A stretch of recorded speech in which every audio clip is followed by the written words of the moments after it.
Last time on the Tarantino Marathon, I said Jackie Brown was my second favorite movie directed by the guy.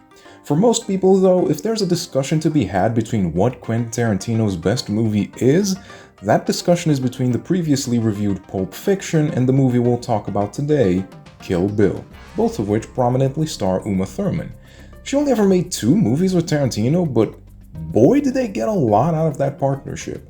If you've been living under a rock for the past few decades, here's the premise of the movie.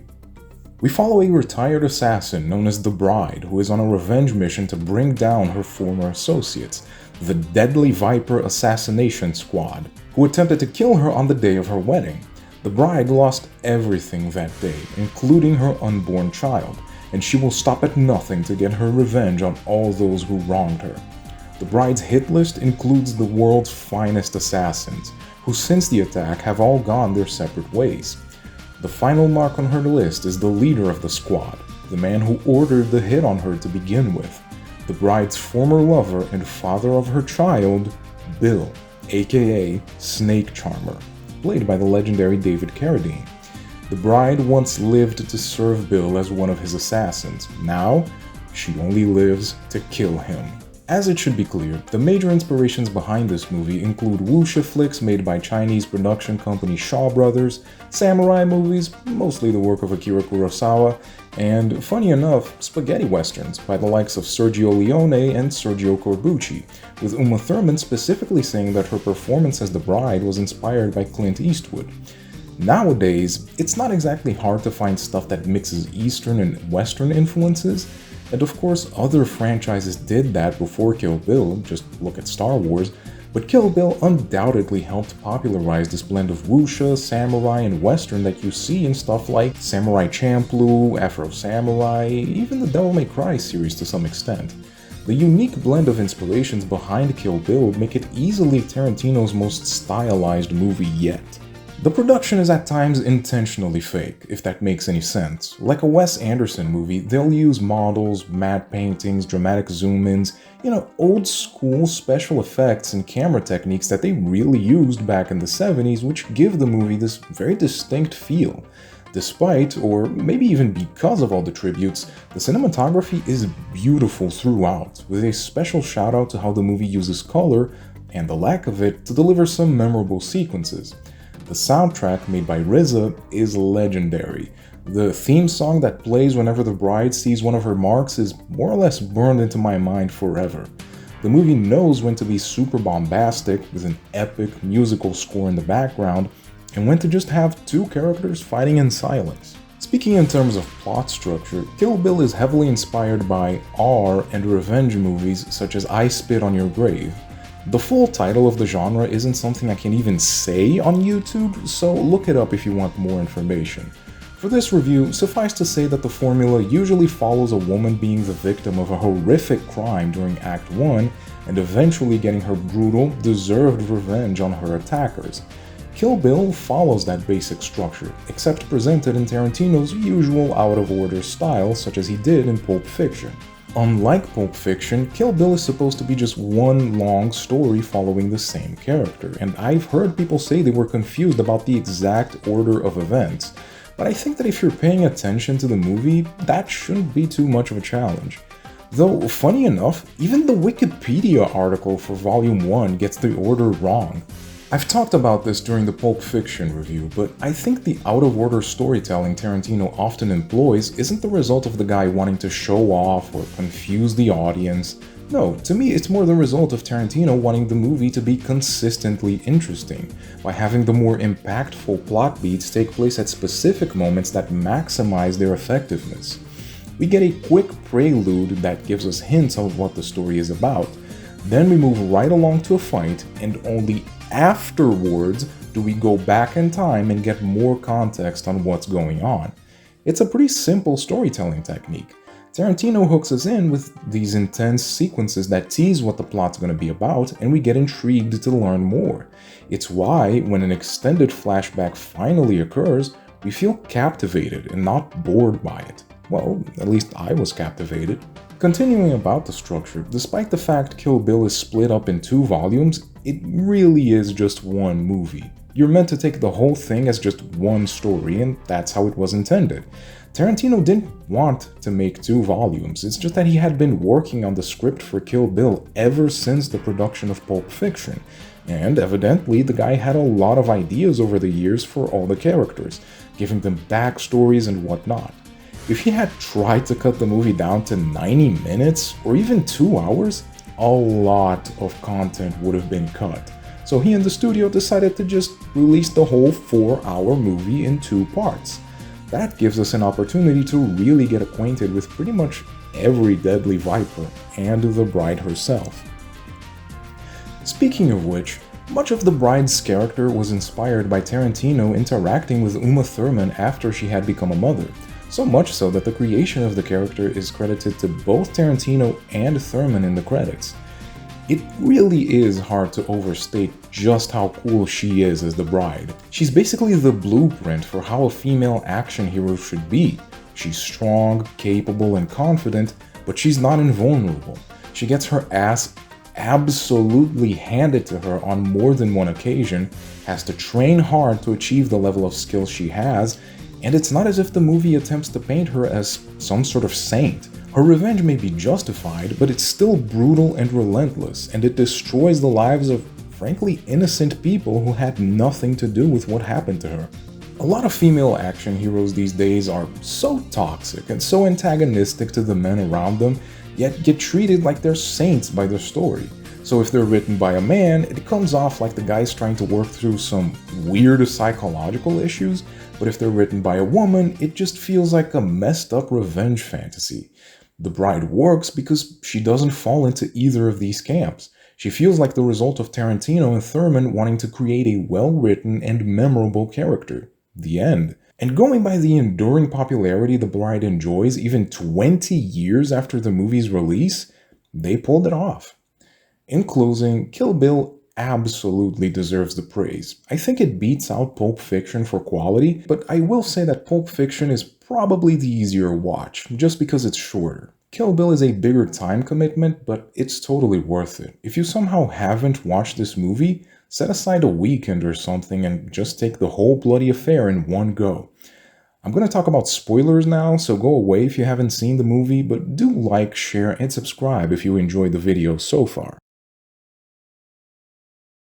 Alright, now for the spoiler section. Starting off, I like all the implied history between the characters, like how Oren and Beatrix both say, "Silly rabbit, tricks are for kids" when they meet again, which is probably an in-joke the two of them had back when they worked together, which might also be a joke about Beatrix's name, I don't know.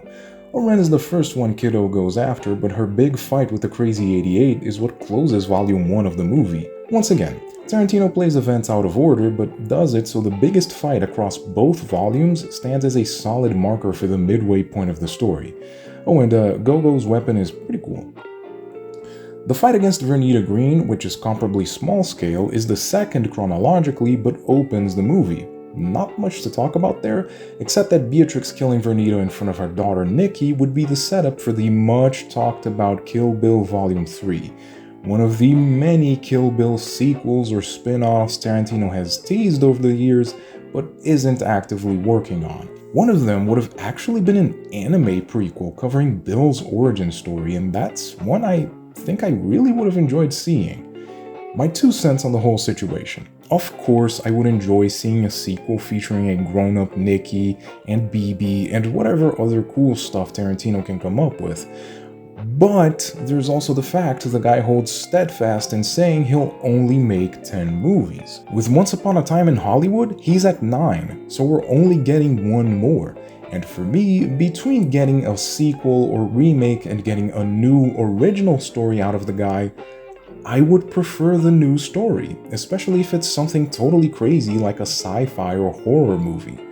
Besides, even if he means it and stops at 10 movies, which might not even happen, Tarantino will more than likely continue working in other mediums after he retires from movie making, and the Kill Bill sequels could potentially be made as books or comics or whatever. I'd like to see movie sequels, but in a world where you can only get 10 movies from the guy, I'd prefer an original story.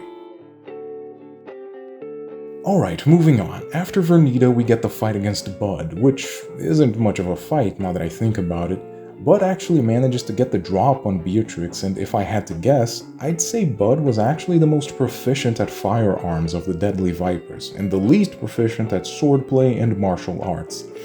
A lot of people like Bud, and I can appreciate that he seems to have accepted that what he did was wrong and he deserves to pay for it, but also isn't willing to just give up and die. Bud's life philosophy actually seems pretty similar to Bill's, more on that later.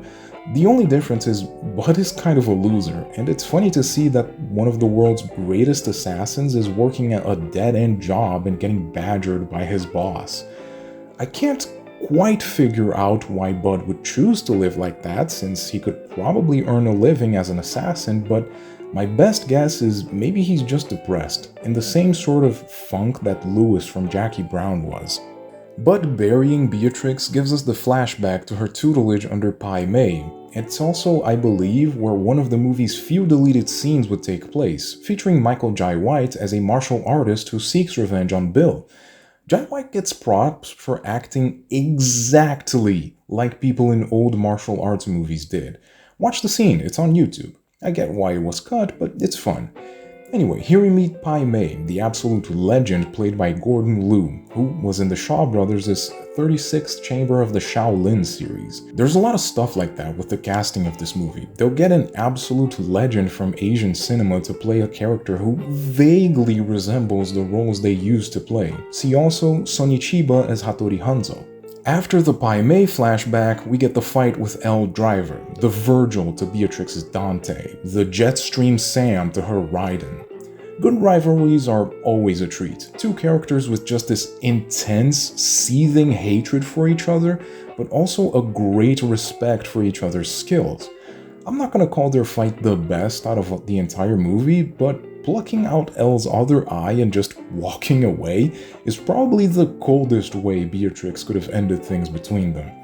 Also, California Mountain Snake gets my vote for coolest codename from the Deadly Vipers. Okay, so with all the Vipers dead, all we have left is Snake Charmer himself, Bill. This is gonna sound weird, but Bill is my favorite character in the movie. He's in my top 3 Tarantino characters ever, actually. I'm dead serious. I just think he's a great villain and an endlessly interesting character. The guy was trained by one of the greatest sword fighters ever, one of the greatest martial artists ever, is an expert marksman, and is apparently a scientific genius considering he can design and synthesize a hyper-powerful truth serum. Bill understands that he's a murderous bastard and has seemingly dedicated his life to becoming the best murderous bastard there ever was, honing each and every deadly skill of his to near perfection. He embraces his violent nature, revels in it, and is offended that Beatrix would attempt to deny hers. I watched a bunch of reaction videos to Kill Bill just to get a sort of feel for how people react to the movie, and it's funny to me how many people completely miss the point of Bill's Superman speech at the end. First off, the speech isn't actually about Superman. I can't imagine Tarantino agrees with Bill's take on the character. He just wrote the speech to portray Bill's thoughts on himself and Beatrix. Also, the point isn't, Beatrix, you're a killer, therefore you shouldn't raise our daughter.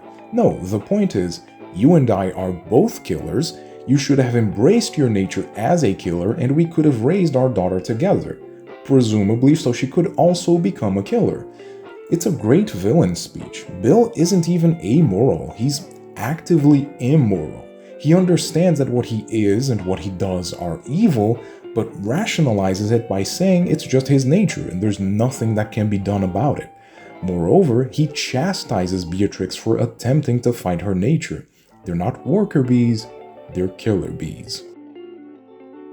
I actually also appreciate that the movie allows Bill to quote-unquote explain himself at the end. He seems almost unspeakably evil at first, but mostly because we see things from Beatrix's perspective. Imagine if the movie were told from Bill's point of view. The girl you love, a person you've known for years and trust implicitly, just goes up and disappears one day while on assignment. You believe her dead, you mourn her for months, get revenge on her would-be assassins, But then you find out she isn't dead. She just let you think she was. Oh, and also she has a new boyfriend. Oh, and also she's gonna marry him. And she's pregnant. And you don't know the baby is yours. And she introduces you as her father when you show up and doesn't even apologize or explain herself. In the context of a relationship between violent killers, Bill's reaction actually makes a lot of sense. The movie ends with Bill and Beatrix having the closest thing to a reconciliation they were gonna get. You can tell that despite her very much still intending to kill her, when all is said and done, Kiddo doesn't hate Bill as much as she once did, especially after finding out their daughter is still alive and got cared for by Bill. It's nice, actually, that after all the carnage and mayhem, we actually get an uplifting, wholesome ending with mother and daughter riding off into the sunset. Well, anyway, that was that. Fitting that Tarantino's longest movie results in my longest review so far. I just had a lot to talk about regarding this one. The Tarantino Marathon will resume someday. I'll let you guys know when, but not now. I want to talk about other stuff, focus on other projects. If you made it this far, once again, thanks for watching, and I'll see you next time.